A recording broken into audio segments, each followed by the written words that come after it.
Yo, yo, yo guys, check, kamusta mga idol? So ayan, mag-update tayo ngayong umaga ng Webes ngayon. Webes po, no? So okay, grabe. So matindi news natin, kakatapos lang ng CPI natin kagabi mga Lodi, no? So ito yung chart natin, kung papansinin nyo, nagkaroon siya ng movement na medyo, kasi naka 15 minutes time frame tayo eh. Pero kapag nag 1 minute tayo, makikita natin na medyo nagkaroon ng matinding galaw dito. Tumibok, gumanon, no? So kagabi yan mga idol, ayan, sa CPI. Okay, ano ba yung sa CPI natin? So 2.4 mga idol, bearish or bullish ba to? Mga lord, so para sa akin is slightly bullish, ng konti lang to sa short term. Pero slightly bearish naman sa long term. Ito yun mga idol, no? So kaya nagkaroon ng pagtibok na ganun kagabi. Okay? So nagkaroon, syempre, yung mga may mga support diyan sa mga week dulo-dulo niyan, ayan. So inabot 'yan at nung bumaba yan, kung hindi ka nag-take profit, sa pool ka diyan, mga idol. Okay? So nagkaroon tayo ng malupit na galaw kagabi, no? At hindi ako nakapag-update kagabi, taragis yan kasi nakidnap ako eh. Mga idol, dinala ako sa dahig. Nagpa-kidnap daw, sabi ni boss. Nagpa-kidnap ka, sabing ganun. Okay, so ayan na, mga lods. At medyo, yun, mag-news tayo ngayon. Mag-news tayo ng medyo matindi to, mga lods, no? The Federal Reserve o yung Fed natin, led by Jerome Powell, will inject 6.67 billion into the market today at 9 a.m. Eastern Time, okay? The money printer is firing up again. When the system needs liquidity, the Fed prints. And when the Fed prints, alam nyo na mga idol, risky asset usually explode, mga idol, no? Kasi syempre, pag nagpiprint ng pera, nagkakaroon ng pagbaha ng pera okay, sa market. So, ayun ang pero ang kapalit niyan is inflation. Ha? Sabi nga ni Robert Kiyosaki, ba't ka mag-iipon? Bakit ka mag-iipon ng pera? Piniprint lang nila yan. Ikaw nag-iipon, sila print ng print. So, lagi nangyayari to mga idol pag mga ganitong sitwasyon. Always yan, nung COVID, ganito rin nangyari. No? Magpiprint sila ng pera para may panggastos. Okay? So, dun tumataas o nagkakaroon ng inflation. Bumababa yung tag dito. Bumababa yung dollar. Okay? Nalimutan ko yung words. Pero yun, bumababa siya. Okay? So, good news to kung gusto mo nang mag-pump yung market. No? Pero long term, bad news yan. Kasi bababa yung value. Ayun. Yung value. Bumababa yung value ng fiat money. Okay? So, punta naman tayo dito. Nako, matindi to mga idol. Si Milei. Si President Milei, mga idol, just signed the new labor modernization law, no? O yung law 27.802 on March 6, explicitly allowing salaries and employment contracts to be paid denominated in foreign currency including Bitcoin at dalawang stablecoin. Okay? So, yung mga employee, no, siguro government employee sa Pilipinas, siguro yung mga police, teacher, ano pa ba mga government employee, mga nagtatrabaho sa City Hall, di ba? Pwede na silang sumahod ng stablecoin or Bitcoin, no? Siguro pwede silang pumili. Ano gusto mo? Stablecoin o Bitcoin sahod mo? Ganon ang mangyayari dyan, mga idol. Okay? So, matindi to mga lods dahil adoption yan. Hindi lang fiat yung pinasasahod sa mga tao. Combined with 2023 contract freedom reforms, Argentines are rapidly adopting dollar-pegged stablecoin for wages, leases, savings, payments, and remittance amid chronic inflation, one of the strongest real-world utility cases in all of Latin America. Okay? So, imagine mga idol, no, kung ikaw, kung magkakaroon tayo talaga ng adoption in the near future, kunyari, ano ka, construction o kung ano man trabaho mo, ang sahod mo na stablecoin, no? Bitcoin. Papapiliin ka ng boss mo. Boss, Christmas bonus naman dyan, Bitcoin. Ganun, no? Pero for me, mas maganda kung stablecoin na lang. Kasi stablecoin is stable, okay? Siyempre, yung Bitcoin is volatile. So, mahirap yan. Mamaya, pag sahod mo ngayon, tapos bumagsak. hindi mo pa, hindi mo pa na-withdraw, bumaba na yung price ng sahod mo. Oh my goodness. Pero vice versa yun. Pwede rin tumaas. Kaya lang, mahirap kasi pag volatile yung sahod mo. Yung pera na pinapasahod sa'yo. Okay, so mas maganda, stable coin na lang. Maski kapag bibili ka kunyari, inadapt na ng mundo yung cryptocurrency. 'Di ba? Goods yun. Kung kunyari, tumatanggap kami ng Bitcoin, tumatanggap kami ng XRP, tumatanggap kami ng Dogecoin. Pero, ba't mo siya ipambabayad? 'Di ba? Mas maganda, i-convert mo muna siya sa stablecoin bago mo siya ipambayad. 'Di ba? Kasi habang nakapila ka, mamaya pag magbabayad, biglang nag-drop yung market. Afford mo pa yung damit na bibilin mo. Pagdating sa cashier, di mo na-afford. Di ba? Okay, so ayan ito naman. White House accuses banks. Nako, ito na naman yung ating kalaban, mga lodi. Ang bangko, no, which is ang Ripple ay magiging bangko. White House accuses banks of trying to hijack the Clarity Act, mga idol. Calls anti-competition push shameful. Okay, kasi kung gusto nyo, parang ang nangyayari kasi mga idol, paliwanag ko lang, yung Clarity Act, goods na goods yan sa crypto.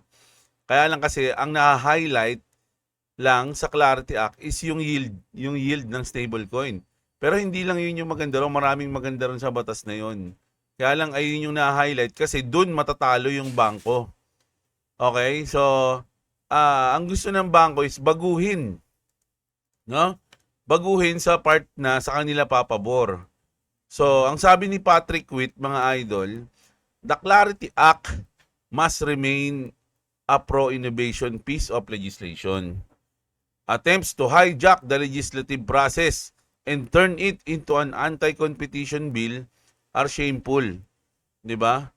So, kasi nag-uusap-usap sila ngayon kung ano gagawin sa ganito, sa ganyan. Pero, ang point doon, o ang pinaka-highlight doon is yung sa yielding. Doon sila takot So, isa yun kasi sa reason kung bakit magiging pro-innovation tayo. Pero kung babaguhin nyo yun, magiging anti-innovation tayo o anti-competition. 'Di ba? Ayaw yon ng mga crypto boys. So, White House Crypto Advisor Patrick Witt commented the fight over the bill, openly accusing banks of trying to rewrite the Clarity Act, babaguhin yung batas. Bendalo. Ano ba to, mga bangko, mga tulpo ba kayo? Bendalo. To protect themselves. Ayan trying to rewrite the Clarity Act to protect themselves instead of allowing innovation. The Clarity Act must remain pro-innovation piece of legislation. This comes after banks rejected compromise proposal on March 5, including a limited deal that could have allowed some activity-based rewards while still banning yield on idle balances. No? Ayan kasi yung ayaw ng bangko, yung mga idle na pera kumikita. No? Pag sabing idle, yung mga hindi gumagalaw, mga loads. No? Pag nag-a-axie kayo, alam niyo yan kasi may mga skill na yung axie na idle ay nababanggit dun di ba? Attack the idle axie, ganun. So yung mga ibig sabihin, walang ginagawa, hindi gumagalaw.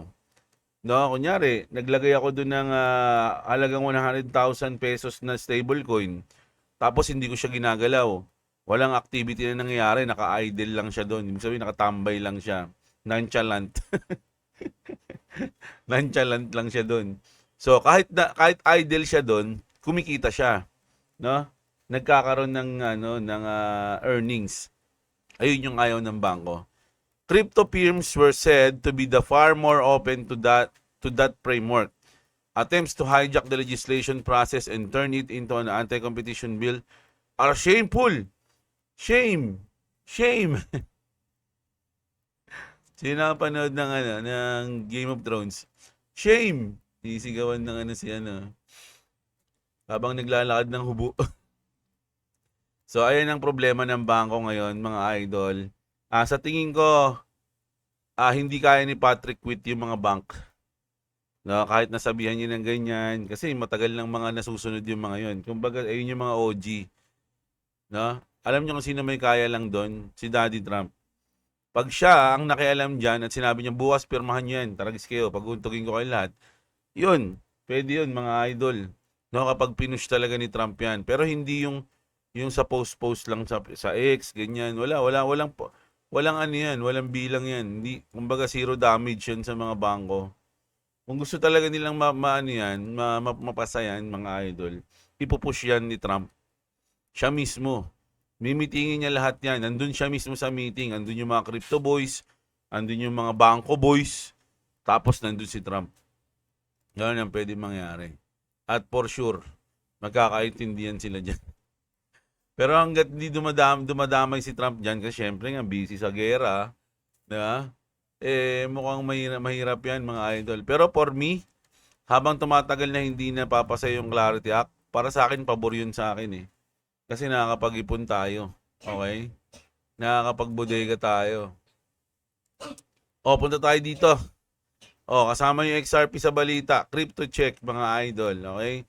XRP and the broader crypto market are heating up as Bitcoin pushes back above 71. Magkano na ba ngayon? Bumaba eh. Uy, bumaba. Kaya ayokong tumingin dito eh. Pag tumitingin ako, bumababa eh. Para na akong si Jim Cramer. 71K for the first time in 4 days. Markets reacted after Trump said the Iran war could end very soon. Ayun yun. No? Kumbaga nung sabi nila, kaya nagpump yung market kasi sinabi ni Trump na matatapos na yung war sa Iran. Imagine sinasabi niya pa lang yun, pero nagpa-pump na yung market. Paano pa kung nangyari na talaga matapos yung war sa Iran? 'Di ba? Ganun ka-importante yung war sa market, mga idol. 'Di ba?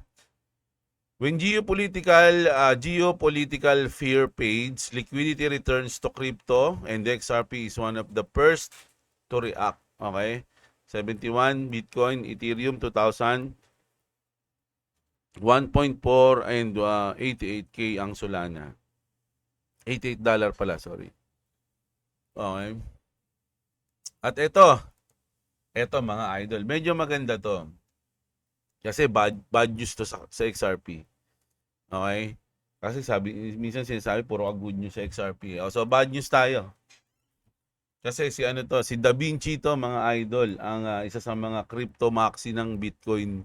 Bitcoin maxi pala, sorry. Favorite crypto project is just a bank wearing a hoodie, mga idol. So pinagbibintangan niya na yung XRP is bangko daw talaga yon na nagpapanggap lang. Ayan, XRP, sabi niya. Ano daw yan? Hidden leverage. Sabi, fake decentralization, sabi ng walang alam na kalbo. Posable exit, sabi dito. Insider advantage daw.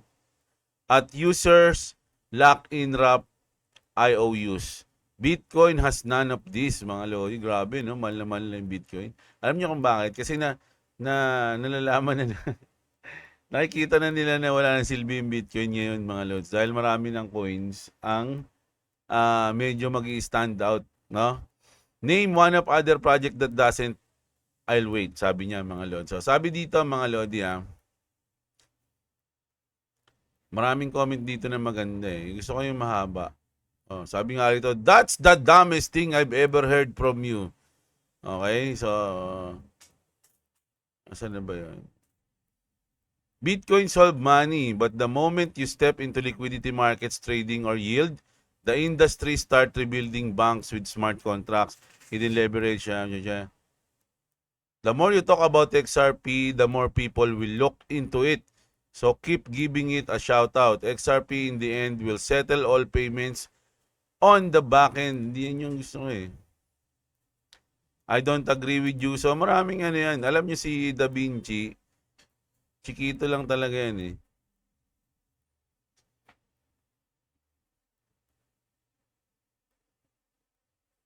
What's wrong with that? Strong leadership at Ripple. Clear plan forward. I'm investing in the advancement of the financial future. Bottom line, the XRP Ledger is a public blockchain designed for the fast settlement and liquidity between financial system. Criticism often mix up Ripple, a company build payments infrastructure, with the decentralized ledger that XRP assets run on. Oh, ito, medyo sangayon ako dito. Why is there always a versus? Kumbaga, ba't kailangan magkalaban? Why I can't buy BTC because I like it and buy XRP because also I like it. And maybe if one of is scam, then others save me. Oh, tama. It's like if you buy Apple, you can't buy Microsoft because you need to choose grow up or grow up, sabi niya ganun. Wala yung ano, yung magandang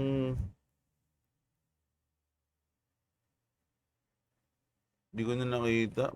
Sa bagay kasi kagabi pa yun eh. Nawala. Meron ako kasi nabasa rito na alam mo naman yan, parang gano'n, no? Parang pinipilit mo lang yung, kumbaga, ang sinabi dun sa comment na yon, yung gustong mangyari, no, ni Satoshi sa Bitcoin is ginawa na ng XRP. Alam mo yan, parang gano'n, no? XRP yung final coins, beta test lang yung Bitcoin, parang gano'n sinabi. XRP Ledger runs on 150 plus independent validators. No admin keys, no process in 14 years. Real utility, real transparency. Bitcoin has mining pools and ETF custodian wearing the hoodie now. Oh, yun. Kumbaga, yung mga maxi kasi, mga idol, na pag nagsasalita ng ganito, which is para sa akin pabor, alam niyo kung bakit? Kasi once na may kumukonta sa XRP, marami tayong natututunan sa comment section. Pag binakbakan nila yung XRP, pinapaliwanag sa comment section kung bakit sila mali, kung bakit tama yung XRP. Ganun yung nangyayari, mga idol. No? I don't agree with your post accuracy, but let's say it was 100% accurate. I would still go for the utility token like XRP, Chainlink, Canton, XLM, Ethereum, etc. Any day over Bitcoin. I like bank coins. Inadvertently, you're actually making a case against Bitcoin. O, di ba? Kumbaga, siya rin nasisira sa post niya eh, pagka ganyan, mga idol. Ito matindi to, mga lods, no? Yung Ripple Australia, Ripple obtained the full Australian AFS L financial license, allowing it to provide integrated and compliant payment solution for institution across XRP Ledger. This is to expand global on-ramps for instant payments. Note, Ripple now holds more than 75 licenses around the world. Mga idol, no? Tandaan nyo tong news na to, no, na pinost ng Ripple kahapon. Exciting milestone for Ripple in Australia. Ripple is obtained Australian Financial Service License. So, nadagdag na siya, no, sa 75 na license ng Ripple around the world. Okay? Tapos, pagdating naman dito, mga Lodi, tignan nyo yung pinost dito ni Brian Armstrong. You can send money from the US to Australia faster than I can wrote this tweet for less than a cent. Thanks, crypto. Hindi niya lang sinabi na thanks, Ripple. Thanks, XRP. Kahapon din yan, mga idol. Di ba? So, ayan na yun, sa Ripple yan, eh. So, kumbaga, sabi nga dito ni Asis, hindi mo pa sinabi, no? If you don't want to say, yeah, Brian, I'll say it to dazzle him, XRP, mga idol, no? Imagine, sa Coinbase yan, mga Lodi, no? Ganun ka ayaw nilang pag-usapan yung XRP, mga idol. Pero nakikita na yan. Kumbaga, kung isi-search nyo ng malalim, ano yung mga partner, mapagkukunik-kunik nyo yan, mga lods. Pero hindi nila binabanggit yan, lalo na mga main character o main player sa crypto. Sila Elon Musk, sila Brian Armstrong, sila basta, no? Lahat yan mga idol ng mga innovation, yung mga mabibilis, fastest, cheapest, scalable. Magsasabi sila ng ganun, tapos ang babanggitin nila crypto. Thanks, crypto. Pero kung tutuusin, XRP yun, mga lods, o Ripple yun. No, hindi lang nila sinasabi. Ito, nag-post ko yung si Daddy, o si Uncle. Si Uncle Brad Garlinghouse, okay? 3 continents, 4 global office visits, 5 days, cross too many time zone to count, mga idol. Ganun kasipag si Uncle.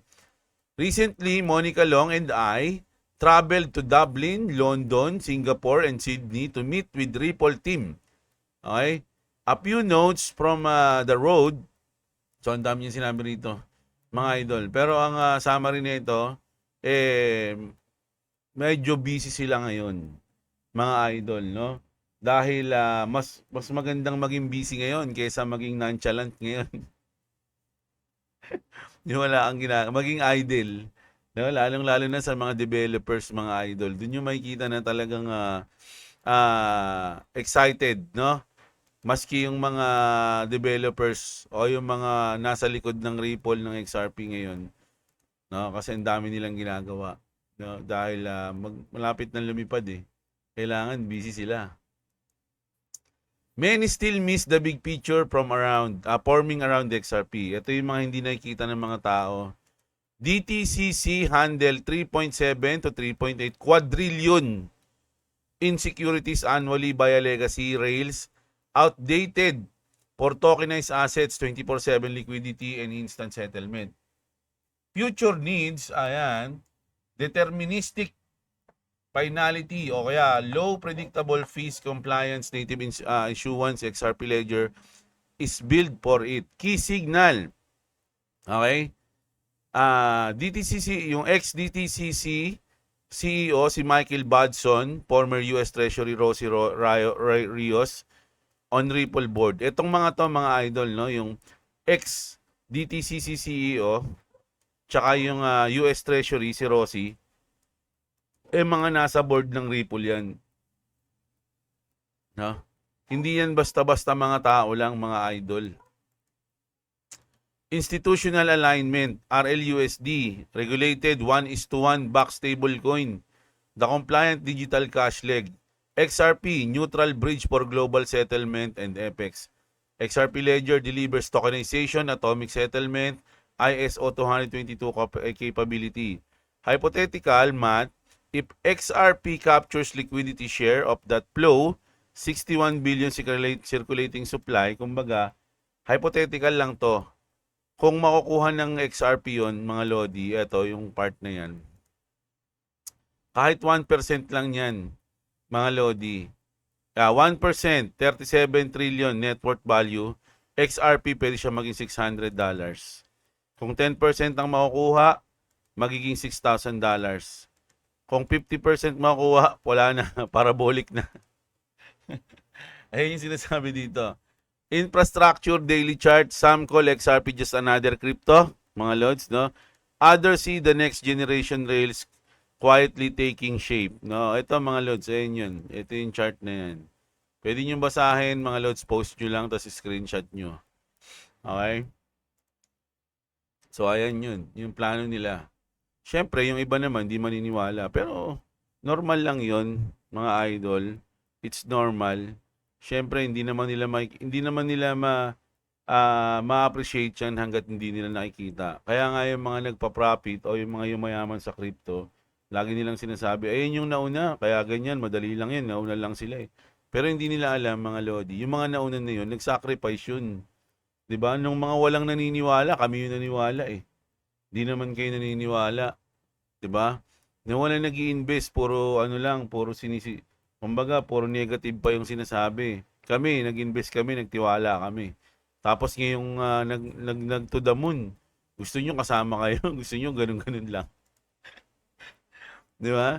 Kami, naranasan namin yung volatility, no? Kumbaga, bumaba, yung portfolio mo, umabot na lang ng 30% na lang, nag-negative 70% na, pero tiniis mo yun.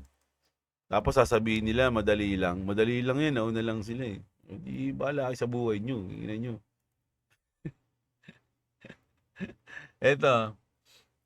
Sabi kasi dito, mga idol, rumors are growing that XRP could be connected to gold, platinum, and silver. And the mysterious project code use begins to re-emerge. So, ayan mga lord. No? The CEO of Ripple has previously suggested XRP could eventually reach a 10 trillion market cap. which would place the price near $100 per coin. At the same time, an estimated 650 trillion in asset could move through XRP Ledger powered by RealFi and Real Token, a project focused on unlocking the massive global real estate market. So, sinabi ko naman dito kasi may pinakita siyang video, ayan. Ine-explain niya yan hanggang phase 4 kasi may phase 1, phase 2 hanggang phase 4. So sabi ko naman, is there a percent that this is true? Kumbaga, kung may 1% na true lang to, pwede na eh. Based on available data from recent exposed Ripple official statement and market analysis up to early 2026, the core claims in that post appear to be a mixed speculation. No? Pwedeng totoo, pwedeng hindi. Exaggeration. Kumbaga, medyo sobra yung pagkakakwento mo, idol. Yeah? And partial truth. Partial truth. May konting katotohanan. Drawn from ongoing XRP Ledger development. There's no single definitive percentage for futureless. Truthfulness pala. Since this is subjective and forward-looking, but I'll break down. Ayan. So, rumors, XRP connected to gold, silver. Dun tayo sa conclusion. Overall assessment, this post, similar ones on XRP, seems designed to pump interest in real token trading with do your own research in NFA. Ano ba NFA? Bigas? As a disclaimer, XRP Ledger is indeed shifting to decentralized community-led funding in 2026 with surging RWA or Real World Asset adoption. 2,200% growth in 2025. Institutional DeFi and pilots for tokenized assets including metals, but specific code use revival plus precious metals bridge plus 650 trillion real estate unlock narrative lacks official backing. It's echoed in echo chamber X threads without new evidence. If true, means fully verifiable and likely to happen. As stated, 25% parts aligning with XRP Ledger trajectory. 25% Garlinghouse optimism, but it's mostly unconfirmed rumors. Crypto market thrive on speculation, so monitor Ripple updates on XRP Ledger metrics for real progress. Don't base decision on one post. Okay, so kumbaga masyadong bullish yung post na to, mga idol, no? Pwedeng totoo, pwedeng mangyari, pwedeng hindi naman mangyari o fake news lang. Okay, pero dahil may mga ganitong sentiment, mga idol, mag-iisip ka rin mga lods Ba't yung mga ibang coins walang ganito? XRP lang. Nangyari.